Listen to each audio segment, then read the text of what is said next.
Ito po yung statement na itong si Sara Duterte na inamin niya rin na meron siyang ambisyon na maging presidente. Nahuhuli talaga ang isda sa sariling bibig, ika nga. Huling-huli dito eh. Tapos anong gusto mo? Ibabato mo na ang totoong may ambisyon para maging presidente ay si Speaker Martin Romualdez. Sabihin na natin na merong ambisyon. Abay, sino ba kasi ang hindi nag-aambisyon na maging presidente? Ako, gusto ko rin namang maging presidente. Pero siguro ang paraan ng pagkamit ng ambisyon na yon ay magkaiba between you, Sara Duterte, and Martin Romualdez.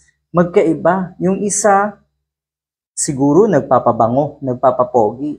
Pero hindi katulad mo na puro kadramahan ang ginagawa at puro mga inventong kwento para kayo po ay makakuha ng simpatya sa mga kababayan natin. Hindi natin yan nakikita kay Speaker Romualdez.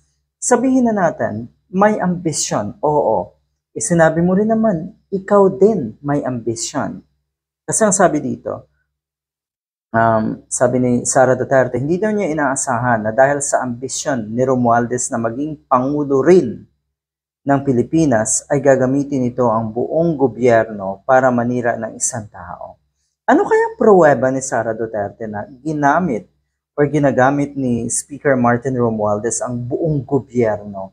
Bakit sa puntong ito, puro pa rin kayo media, salita, pagbigay ng statement, press con? Bakit hindi kayo gumawa ng aksyon? Total, ikaw ay Vice President at siguro may karapatan ka rin na gumawa ng aksyon, gumawa ng hakbang kung ikaw ay naaagrabyado na.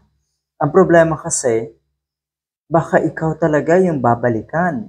Parang tipong magbabackfire sa'yo lahat yung posible mong gawin kay Speaker Romualdez halimbawa at kay PBBM.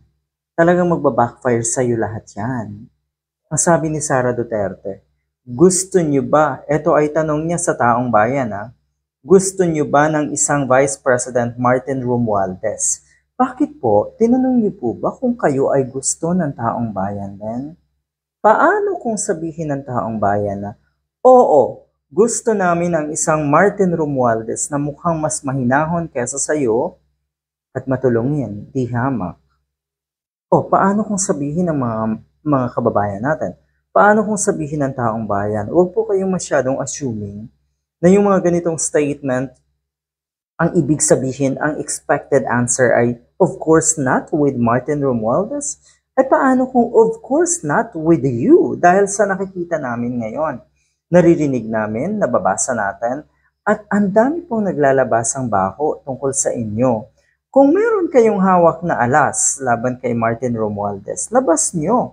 Huwag yung sasabihin nyo in general term na ginagamit ang buong gobyerno para siraan kayo. Ano nga po, litsugas, yung paninira sa inyo? Yun yung importante na malaman ng taong bayan. Hindi lang to panloloko sa taong bayan yung ginagawa mo. Nililito mo ang taong bayan, Sara Duterte. Ginagago nyo rin po ang mga kababayan natin. Hindi yan obra. Kung yan ay naging successful, yung panggagago nyo yan sa mga taga Davao, pasensya na pero sa buong Pilipinas, sa mga kababayan natin, sa mga Filipinos in general, hindi yan dapat umobra. Good luck.